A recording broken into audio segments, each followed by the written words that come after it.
Good morning. This is Kathy for Getting Chatty with Kathy, and I want to thank you all for listening today.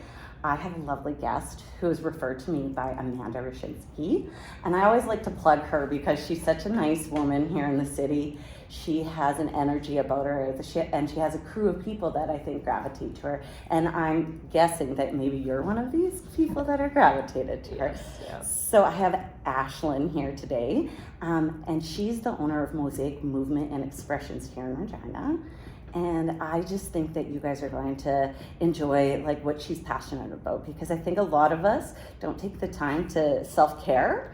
And something about the air these days is forcing people to think about self-care, I think. So I'm really happy to have you. Yeah, thank you for having me. Happy to be here. Right on. So how did you get into, like, is it just Reiki or is it other things that you're dealing with? No, yeah, yes, I do have my level 1 Reiki, and I did get it from Amanda.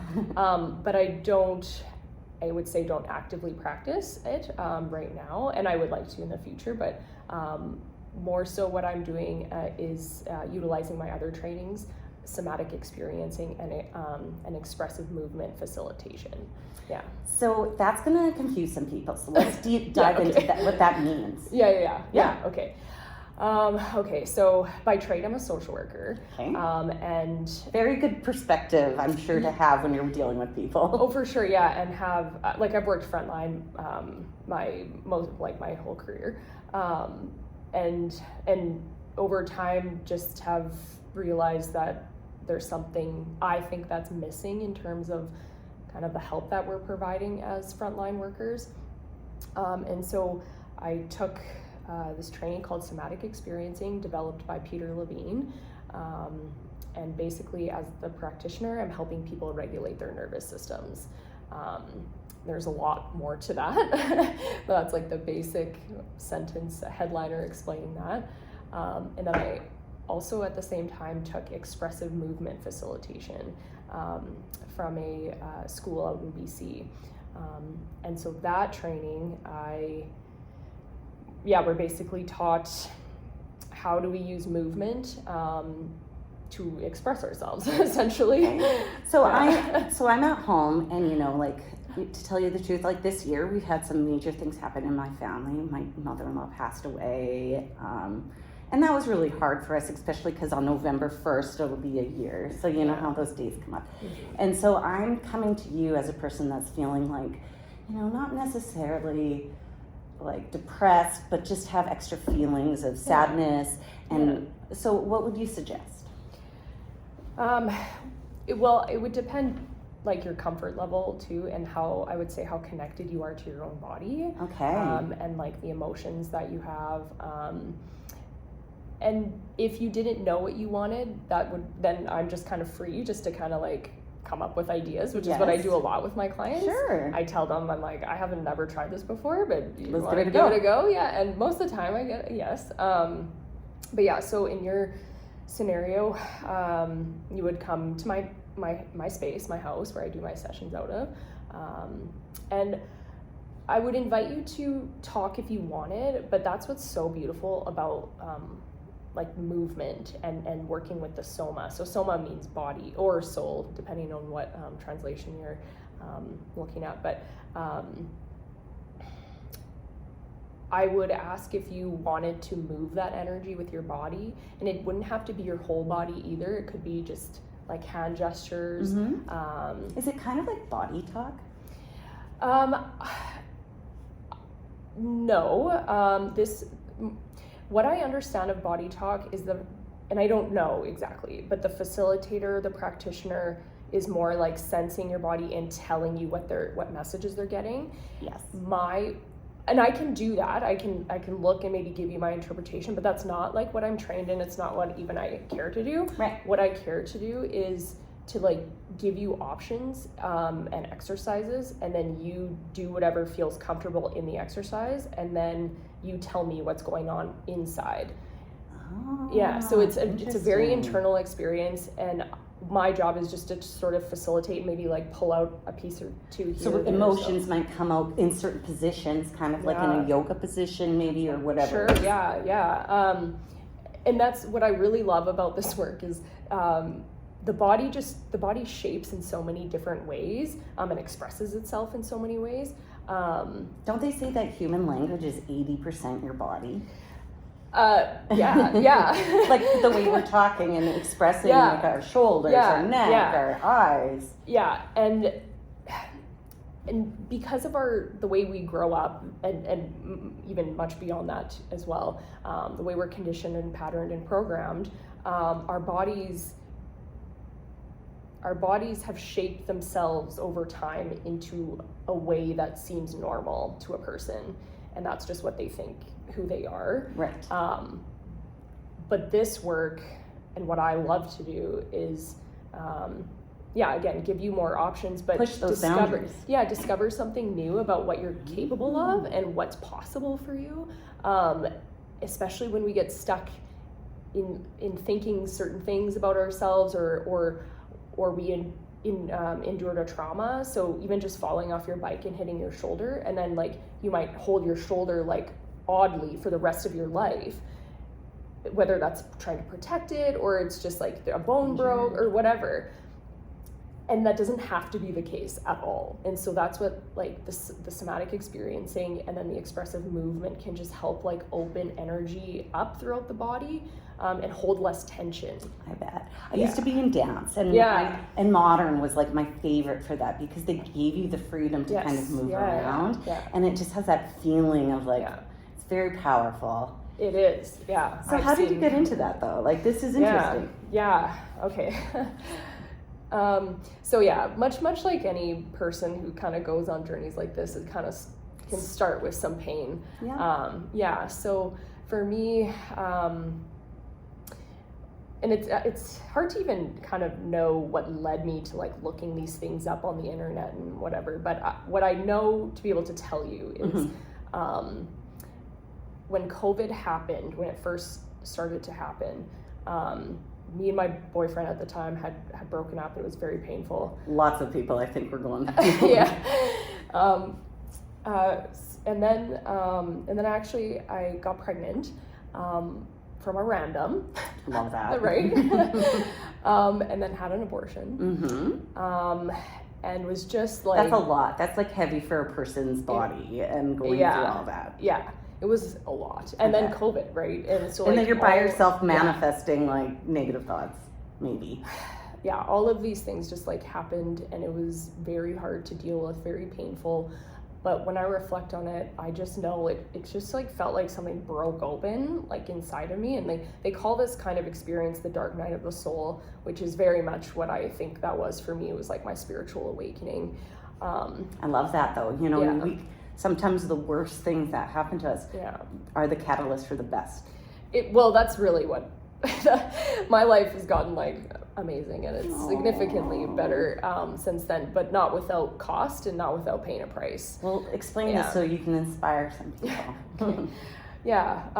So those things were happening, and again, I don't really even, I wish I could remember, maybe it's written in one of my hundreds of journals, but what inspired me to look for something movement based. I don't even know. Just to get those feelings out? Maybe. I can't remember like why I was drawn to that, but I did anyway. And so I found Somatic Experiencing online, just signed up, and then also found the Expressive Movement. Was like, fuck it. Sorry, I don't even know if I'm allowed to swear. We'll leave it. Don't worry. And then signed up for that. And then it totally changed like the trajectory of my life. And I recall, because I work also in public service right now, as well as doing private. So you're super busy. Very busy, but I have a goal in mind of where I want things to go, and they are getting there. That's slowly so cool. but surely. So you're manifesting what you want. Yeah, definitely. Yeah. I remember talking to a friend at work and saying, I would never want to do my own business. I'm happy just to work public, work and then for you somebody couldn't else. Find it here, I'm assuming. What's that? The service of like sumiatric movements. Like, so is that even available in Regina until you were here? Or? No.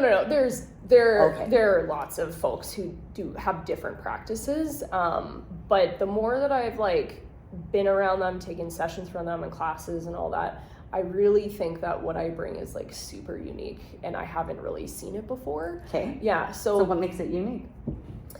I'm just Yeah, grilling. no, I'm so sorry. that's Give okay, me it's this okay. inside of the onion. Yeah. I'm peeling it off. Okay, so I think that again, my history, social work, being frontline, and having done some counseling, primarily in addictions and mental health, has given me a foundation.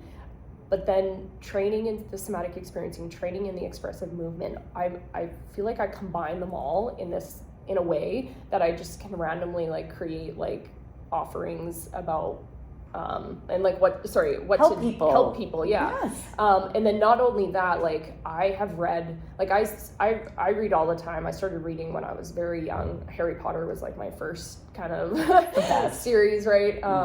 And I have never stopped reading. And I have a liking for the sci-fi kind of magic realm. And so I love studying like symbology and mythology. And those stories are so like ancient in our collective consciousness that they get played out in various ways. So for an example of something that I just like created, and I'm sure I'm not the only one who's done something like this, but I had never seen it before. So Amanda Rashensky, who you brought up earlier, she has created wellness days at her school, St. Pius. Which I love. My daughter actually was at St. Pius and had that. And when she went over to Wilfred Walker, I was so sad because they're not doing the same thing. Oh, well, potentially, hopefully soon is Amanda's goal, as she would like to start teaching other teachers or whoever at the school to be able to bring a wellness day to their school. Oh, wonderful. Yeah, so hopefully they need that. Coming. Like I honestly look back when I was a kid and we never talked about anxiety. Right. Yeah. We never talked about, like, if I was feeling anxious, my parents wouldn't have taken the time to be like, you have some anxiety, let's talk it through. It was like, you're being a pain in the butt, go to your room. Right. And again, if you think about what that does to the body, if you think about what that does to the nervous system and the psyche, and then what you think about yourself, and if that happens over and over and over again, it gets patterned into your body, and then you have to figure out a way to survive that environment. And a lot of time people don't get out of survival mode, right? Yeah. And that's like your whole body's running on a higher frequency than it needs to. Like that's tough. It really is. And there's lots of theory around this and what happens in the nervous system. I'm still learning. It's a lot to learn. It's just a little topic. But anyway, so back to the wellness day. So I had created, Amanda asked me to come and do a session, and so I did the hero's journey. So that's a very popular kind of myth, goes back ancient times. Can you give us a Coles Notes? Of the hero's myth? Yeah.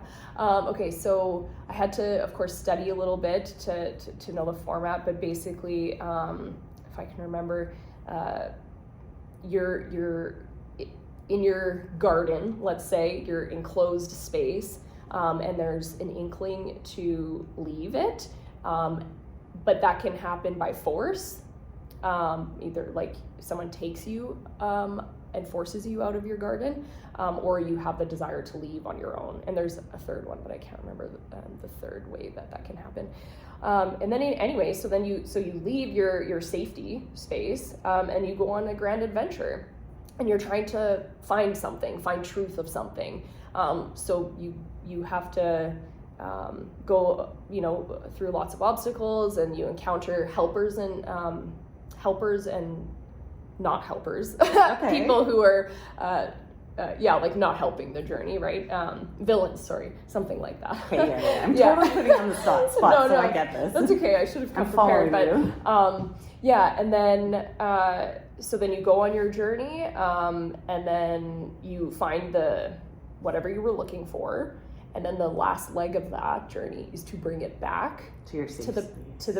to your people, your area, your safe space, whatever, and try to teach it or show the truth of what you. I love that. Yeah. So it's a very common trope that like everyone can experience in their life. It's just like, what does that look like? It's so different for everyone. So what I did with this was I wrote out these steps, and then on a piece of paper had the 1, 2, 3, 4, 5 steps with little spaces for people to write. And these are little kids in elementary Yeah. So this is good to like give them these They were, tools. I can't remember how old they were, but like older, so grade maybe 5 or 6 or something like that. So a little bit more cognition 10, to kind of 11. to put it together. I also brought costumes for them to dress up in. I brought my stickers, like my sticker books. And it was so amazing to see like how all these kids became so creative with it, because they didn't all do the same thing, right? And I didn't even think of this. Kids started drawing like cartoon books, like sections, and I didn't even think of that but I brought like notepads for them to like draw and whatever. You give them the freedom to do whatever. Yeah, and it was so cool, like what these kids came up with, and I acted it out too. Like I said, okay, these are just a demo, right? And I said, these are the 5 steps, okay, and I got the crowd to like shout out things for me to build the journey, just to demo it.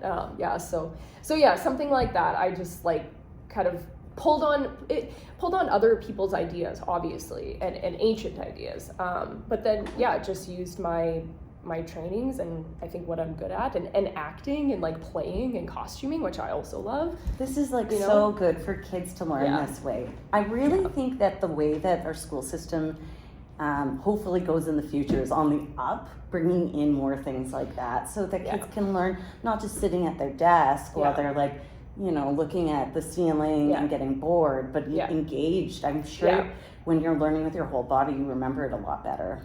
Yes, and not even just for the kids, for anyone who is seeking out, how do I become more embodied? How do I become more best friends with my body, and I don't hold my breath as much, and I don't feel like puking at the thought of this? Like, how can I actually breathe through those spaces so I can like feel better as I exist in the world, Well, and it's funny how breathing really is a massive, like meditation.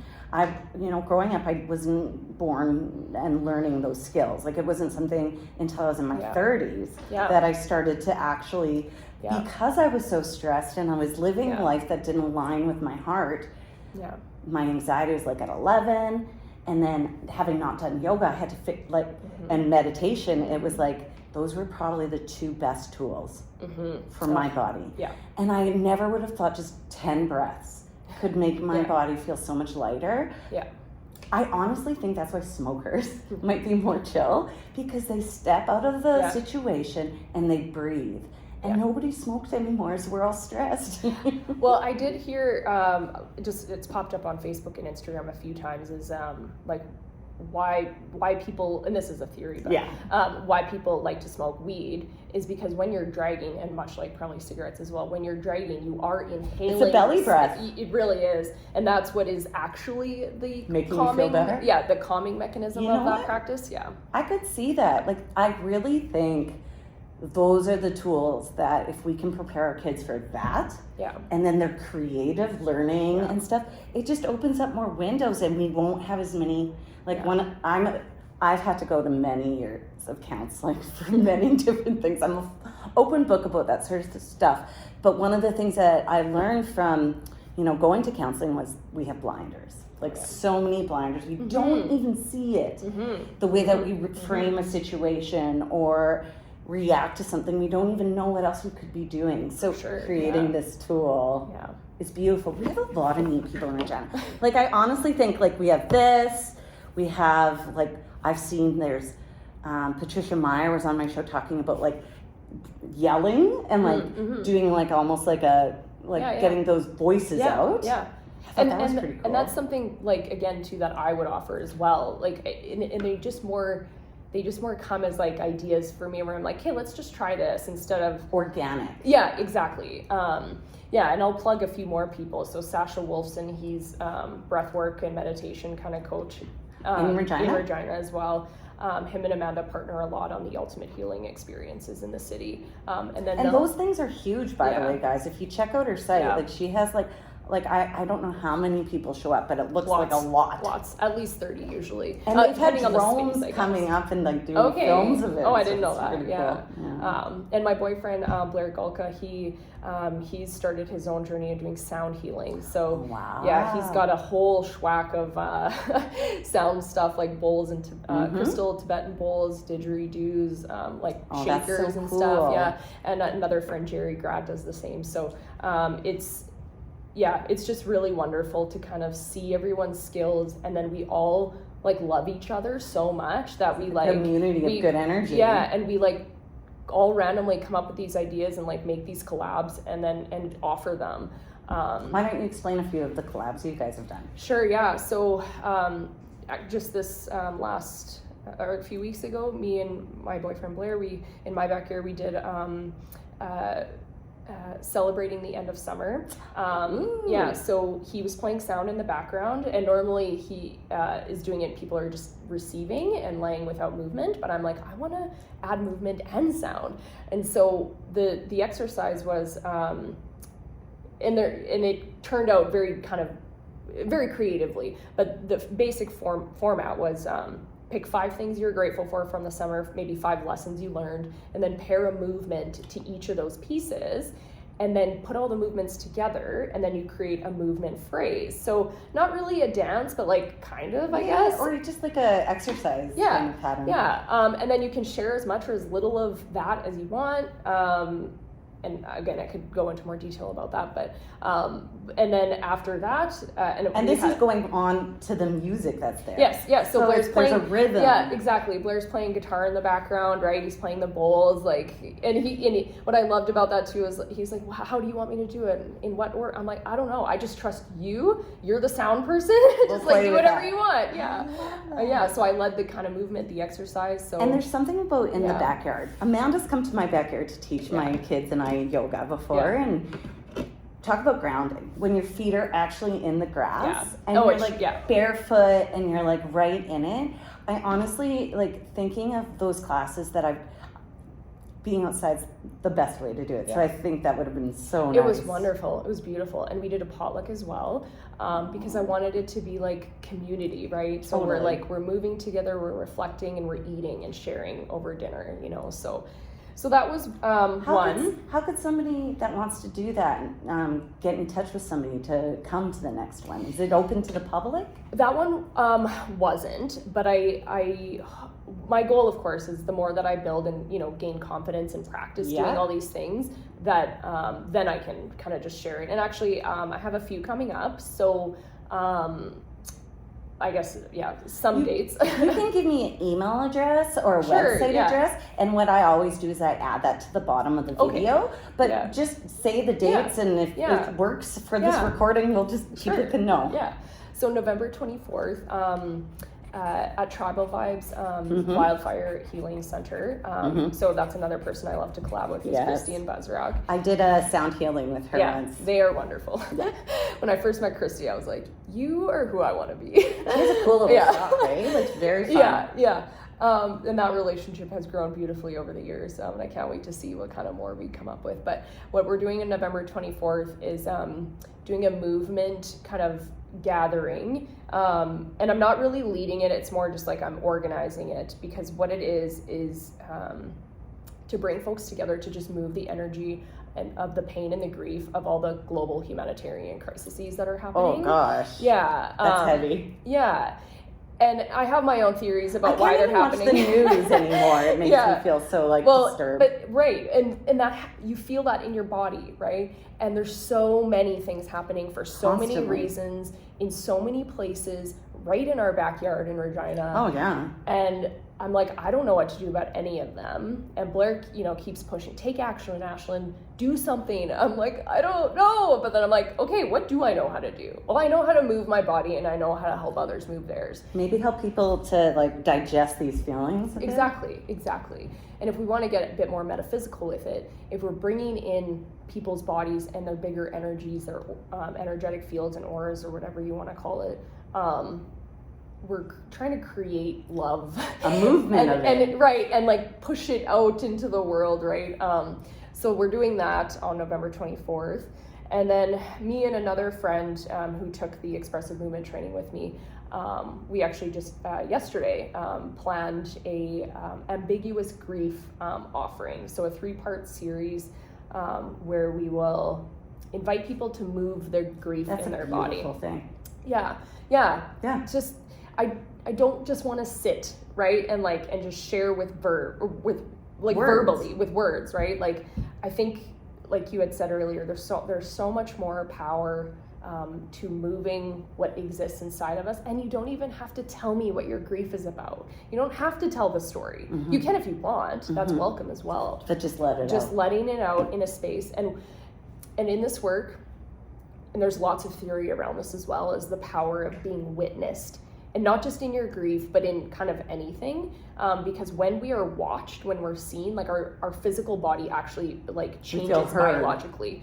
Yeah, of course. But not even the ear canal, like the whole body knows when it's being seen and watched, right? And so we change and morph and shape ourselves differently. And so that, and I've seen the power of that, especially in my private sessions, just sitting there holding space for somebody or offering a touch or inviting them, hey, I just saw you do this gesture over your heart. Would you want to do that a few more times? And people are like, okay. And I'm like, just slow it down. And then they like move their hands slower over their heart and it changes the energy. Yeah. So being witnessed and seen and heard and watched and held, it just, I don't know, it brings a different level of this work forth. Yeah. Well, as you said, we have a lot of people in the city that are working on these sort of things. And I think as the winter's coming, it's so important to keep those tools in our tool belt and try the different things. It's fun. Like I had never done a sound healing session and I was like, what's the worst that's going to happen if I go there? And it was really powerful. It's so super powerful. And being from dance, like what you're talking about with the movement, any dancer knows that. Like it's so powerful to move. And I never thought about attaching it like that. And as a retired dancer, you don't get to do it anymore. Right, and I dance as well. So I dance at Collective Studios, and I love like my heels, burlesque, kind of like the more seductive kind of. That's my jam. Yeah. I also love theater jazz though, and I love like performing on stage. Jazz hands. And I'm actually practicing singing right now at Sing Like a Star. Oh, I love that with Amy, is it? Well, Amy is the owner, but it's actually with Sarah. Okay. So I'm practicing my singing skills because I have this dream, this goal. Can I tell you this part? Please, okay. Let's make it happen. Actually, if I say this out loud, maybe more people will. Okay, so if anyone who's watched Glee, Rachel Berry sings Don't Rain on My Parade several times. But what I want to do is actually be able to sing that song, but change it into a burlesque version. Yes. So I'm singing it, and as it kind of builds, girls come out from the wings in their whatever outfits, and they are just like flaunting on stage, and it's just so this powerful, like big bam kind of like and it's a bit more sexy, of course, than Glee. But that's the vision that I have. But what I've been fun, you got to make this happen. Well, I know. But what I've been learning, especially trying to run your own business, which is a whole total mind f in and of itself. You're right. Is the steps and the prep work and the building, which has been like, it's been a learning curve. You almost need a project manager. Well, that's what my therapist tells me is Ashlyn, project manage your life, like break it down into steps. So with this idea, it's like, okay, well, if I want to do this, well, I have to learn how to sing. Like I have to know how to sing the song, right? So it's incremental steps to get there. I think that's the way we have to do it. I honestly think if you don't lean in and start moving towards it, you'll never get there. Yeah. So good for you. Thank you. And you come back and you tell everybody about when it's on, and we'll come watch. I love that. I did.